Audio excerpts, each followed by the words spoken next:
Hello students, maths की विजय sir की class में आज 11th की मैथ्स को हम चैप्टर सेट को आगे बढ़ाएंगे। तो मैंने यहाँ पे दो क्वेश्चंस आपके लिए लिए, सबसेट्स एंड एलिमेंट से रिलेटेड। किसी भी सेट के सबसेट्स और एलिमेंट से रिलेटेड मैंने दो क्वेश्चंस यहाँ पे लिए हैं। इन दो क्वेश्चन के बाद आपको सब तरह के डाउट क्लियर हो जाएंगे। तो पहला क्वेश्चन है, एक एग्जाम्पल मैंने लिया है, set A is equal to है 5,1। सेट ए में दो एलिमेंट है 5,1। तो इसमें आपको कुछ चीज़ें फाइंड आउट करनी है, ये ट्रू है या फॉल्स है हमें बताना है। तो 5 is element of A, 5 subset of A, ऐसे मैंने 5 क्वेश्चन इसमें लिए हैं। तो इनके बारे में हमको इन्फॉर्मेशन चाहिए। तो आपको ऐसे कई क्वेश्चंस मिलेंगे जिसमें एक सेट गिवन रहेगा और ऐसे कुछ ट्रू फॉल्स वाले या फिल इन द ब्लैंक्स वाले एलिमेंट्स के क्वेश्चंस मिलेंगे।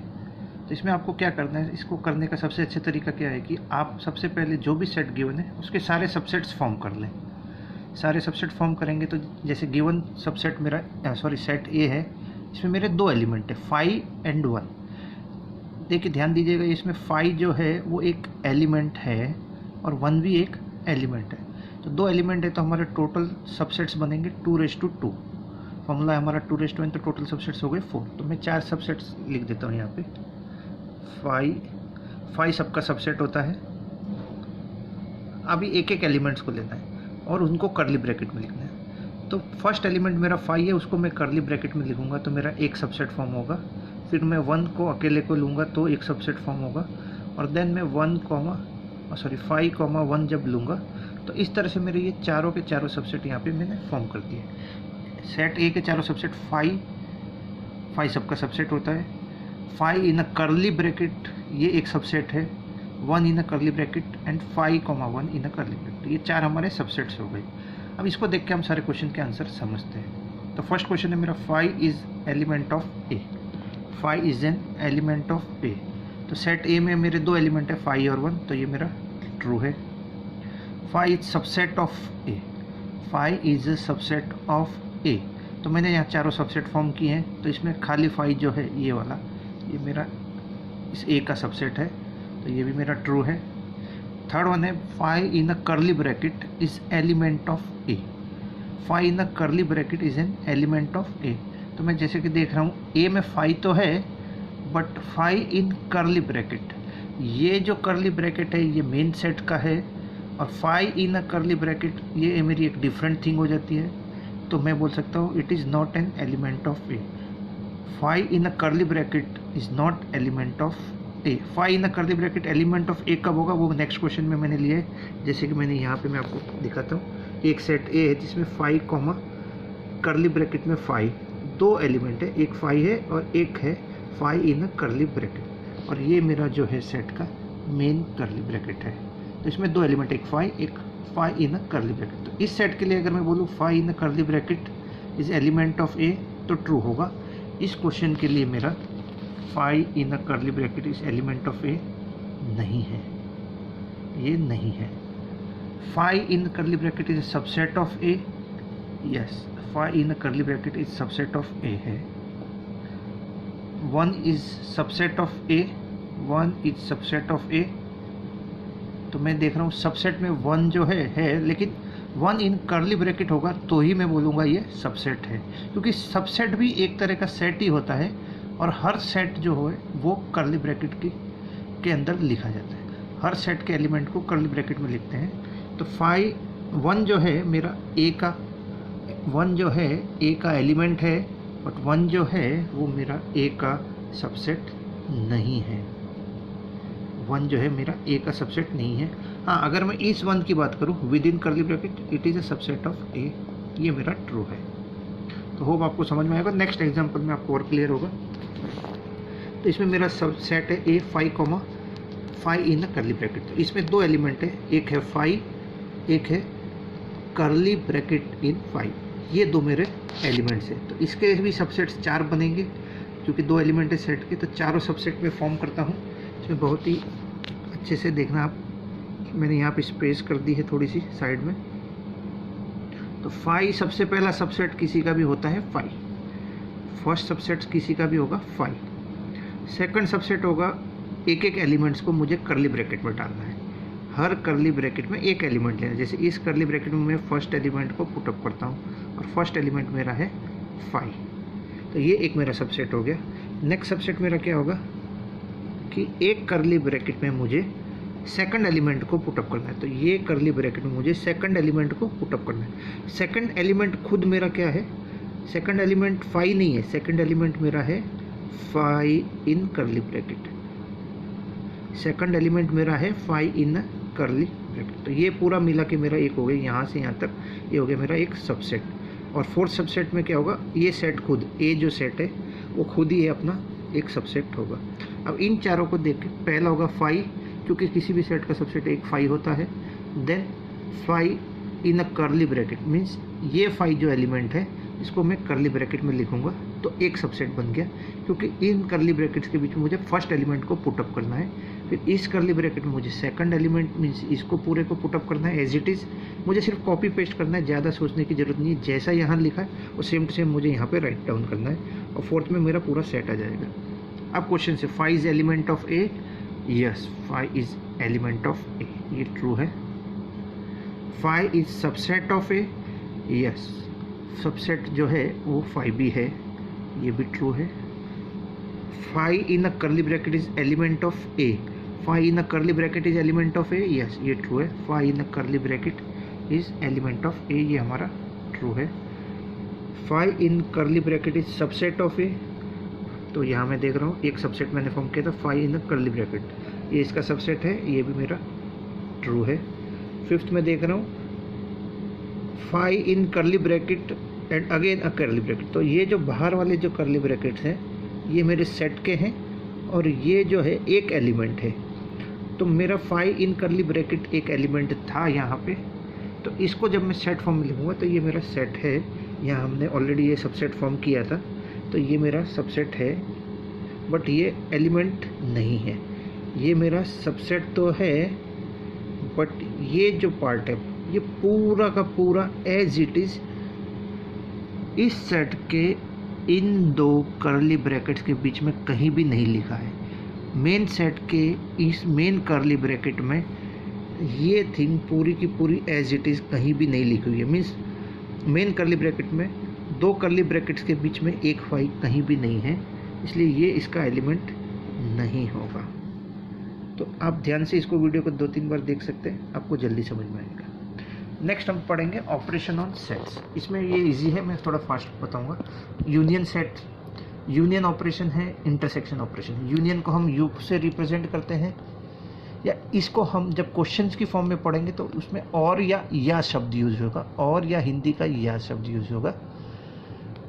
और मैथमेटिकल ऑपरेटर की फॉर्म में हम इसको प्लस से भी डिनोट कर सकते हैं। तो जहाँ जहाँ जरूरत आएगी मैं आपको ये बताता जाऊँगा। जब क्वेश्चंस में पार्ट में जाएंगे हम, तो क्वेश्चंस में और या प्लस जहाँ होगा वहाँ यूनियन हमको करना है ना। एक एग्जांपल मैंने ले लिया। यूनियन क्या होता है, क्लबिंग करने का। यूनियन का मतलब होता है दो अलग अलग सेट्स को क्लब कर, 2 या 3 या ज़्यादा सेट सबको क्लब करना। क्लब करना मतलब सारे एलिमेंट्स को एक एक बार जीसी लेके पुटअप कर देना है। सारे एलिमेंट्स किसी भी सेट में अगर आ रहा है, मीन्स ए और बी, ए यूनियन बी का मतलब हो गया ए और बी और in both. A union B का मतलब क्या होता है, ए और बी और इन बोथ। तो ऐसे एलिमेंट जो या तो ए में हो या बी में हो या दोनों में हो, आइदर इन ए और इन बी और इन बोथ, उन सब का कलेक्शन करके हमें एक सेट फॉर्म करना है, उसको हम बोलते हैं यूनियन। तो ए मेरा 1 2 है, बी मेरा 2 3 है। तो ए यूनियन बी जब मैं करने जाऊंगा तो मेरे पास इस सेट से 1 और 2 में कंसिडर कर लूँगा। इस सेट से जब मैं 2 देखूंगा तो 2 ऑलरेडी आ चुका है, रिपीट नहीं करेंगे, सेट में हम रिपीट नहीं करते। और 3 एक एलिमेंट आ जाएगा मेरा 3। तो ए यूनियन बी हो गया मेरा 1 2 3। तो इसकी कुछ प्रॉपर्टीज़ है। तो ए यूनियन बी बहुत आसान है, आप करके देख सकते हो कि ए इज सबसेट और equal to A union B. तो आप इसी एग्जांपल से देख सकते हैं ए जो है ए यूनियन बी का सबसेट है या उसके इक्वल भी हो सकता है। कोई केस में ये इक्वल भी हो सकता है। इसमें ये मेरा A subset of A union B है। B is also subset of A union B. तो बी भी ए यूनियन बी का एक पार्ट है। A union B equal to B union, ये होता है कम्यूटेटिव प्रॉपर्टी है। चाहे ए यूनियन बी करूँ चाहे बी यूनियन ए करूँ, दोनों सेम रहेगा। फिर एसोसिएटिव है, ए यूनियन ब्रैकेट में B union C is equal to A union B union C. ये सारी एसोसिएटिव प्रॉपर्टी बहुत ही आसान है। फिर A union 5 is equal to A set, और उसमें 5 का मतलब होता है नल सेट जिसमें कोई भी एलिमेंट नहीं हो। दोनों को क्लब करेंगे तो वापस क्या होगा, या दोनों को यूनियन करेंगे तो क्या होगा, ए ही वापस हमको फॉर्म होगा। ए यूनियन यूनिवर्सल, यू और यूनिवर्सल में मैंने यूनिवर्सल में 2 डैश ऊपर मैंने यू के ऊपर लगाए हैं, तो ए यूनियन यूनिवर्सल सेट को मैं ऐसे रिप्रेजेंट करूँगा। तो इसमें यूनियन करने पे जो बड़ा सेट होता है मोस्टली वही आंसर में हमारा आएगा। तो यूनिवर्सल सेट में ए ऑलरेडी कवर हो चुका है, तो A union universal is equal to ये यूनिवर्सल सेट हमारा आएगा। तो काफ़ी आसान है, आपको आराम से याद हो जाएगा, या समझ सकते हैं, याद करने की भी ज़रूरत नहीं। इंटरसेक्शन, इंटरसेक्शन को हम उल्टा यू सिंबल से, ये यू को हम उल्टा लिख के सिंबल से रिप्रेजेंट करते हैं। इसी को और की जगह हम वर्डिंग में अगर हम क्वेश्चन में पढ़ेंगे तो एंड यूज़ होगा, एंड वर्ड यूज़ होता है, और मैथमेटिकल ऑपरेटर ये मल्टीप्लाई के इक्वलेंट रहता है, जिसके बारे में क्वेश्चंस में आपको बताऊंगा। तो और या एंड, तो ए इंटरसेक्शन बी मतलब है, ए इंटरसेक्शन बी का मतलब होता है either in in A and B also. वही एलिमेंट ए इंटरसेक्शन बी में आएंगे जो ए में भी हो और बी में भी हो, either in A and B also.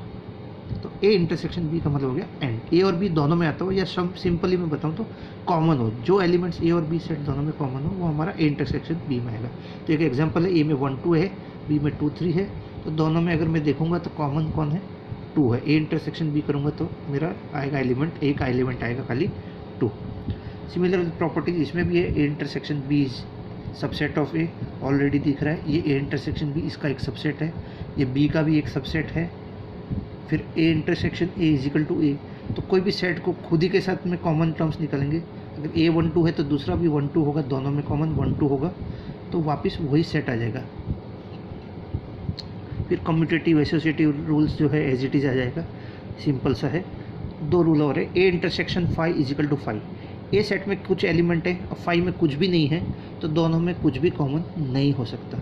Suppose ए में 1 2 है, दूसरे सेट में कुछ भी नहीं है, तो कॉमन कोई भी टर्म नहीं होगी, तो उसको हम लिखेंगे 5। तो A intersection 5 is always 5। A intersection universal is equal to A intersection क्या होगा, ए ही होगा हमेशा।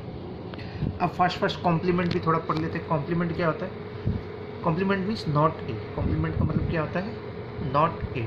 जैसे अगर एक सेट यूनिवर्सल एग्जांपल से समझे, तो एक यूनिवर्सल सेट है 1 2 3, और एक सेट ए है उसमें से 1, जिसमें एक ही एलिमेंट है 1, तो ए कॉम्प्लीमेंट को या मैं ए डैश को लिखता हूँ, तो ए डैश का मतलब होता है नॉट ए या everything except A in universal, everything except A in universal. तो ए डैश हो गया मेरा u minus A which is equal to 2 3। u minus A means universal में से ए सेट के एलिमेंट को छोड़ दे, तो जो बचेगा वो हो गया हमारा ए डैश, इसको बोलते हैं कॉम्प्लीमेंट। बहुत ही आसान है, कॉम्प्लीमेंट की प्रॉपर्टीज है, A union A dash is equal to A union A dash हमेशा यूनिवर्सल के इक्वल होगा। ए का मतलब ए सेट हो गया, ए डैश का मतलब जो ए में नहीं है, तो जो ए में है और जो ए में नहीं है उन दोनों को क्लबिंग करेंगे तो आ जाएगा हमारा universal set. A intersection A dash is equal to 5। A और ए डैश में कभी भी कुछ कॉमन नहीं हो सकता, इसलिए होगा 5, क्योंकि ए में जो एलिमेंट है वो ए डैश में कभी भी नहीं होंगे। ए डैश या ए कॉम्प्लीमेंट एक ही बात है। Universal complement is equal to 5, दुनिया से सब चीज़ को निकाल दे, यूनिवर्स से सब चीज़ छोड़ दे, universal complement is equal to 5 होगा हमेशा, तो कुछ भी नहीं बचेगा। पूरी दुनिया के बाहर की बात करूँ तो कुछ नहीं होगा। 5 डैश मतलब खाली के अलावा सब कुछ ले ले, 5 डैश मतलब खाली को छोड़ के सब कुछ।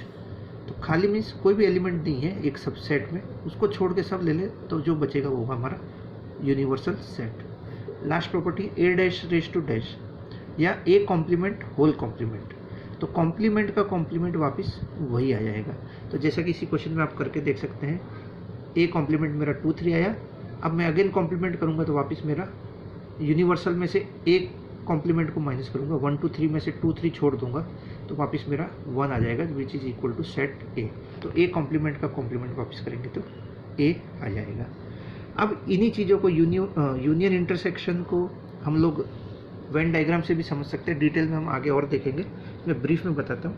तो ए यूनियन बी के लिए मैं अगर बात करता हूँ, तो A union B means either in A और इन बी और इन बोथ वाला कौन सा पार्ट है, ये बीच वाला कॉमन पार्ट जो है। तो इस तरह से करने से ये पूरा ए और बी के सारे एलिमेंट आ जाएंगे जो ए में है या बी में है या कॉमन है। लेकिन उनको हमें एक ही बार लिखना है। और इसको वेन डायग्राम को रिप्रेजेंट एक बॉक्स में करते हैं, और ये मेरा यूनिवर्सल है। ये मेरा पूरा यूनिवर्सल या सेट जो है इस बॉक्स में है। इस बॉक्स में सारे नंबर्स जो है यूनिवर्स के आ गए हैं। जो भी मैं यूनिवर्सल सेट ले रहा हूँ उसमें से ए यूनियन बी, मतलब ए और बी और इन बोथ। तो ऐसा करने पर मेरे ये तीनों सर्किल पूरे आ जाएंगे। सिमिलरली ए इंटरसेक्शन बी को अगर मैं वेन डायग्राम से रिप्रेजेंट करूँ, ये मेरा ए सेट है, ये बी सेट है। ए इंटरसेक्शन बी मतलब जो ए और बी में कॉमन हो। तो ए और बी में कॉमन कौन सा पार्ट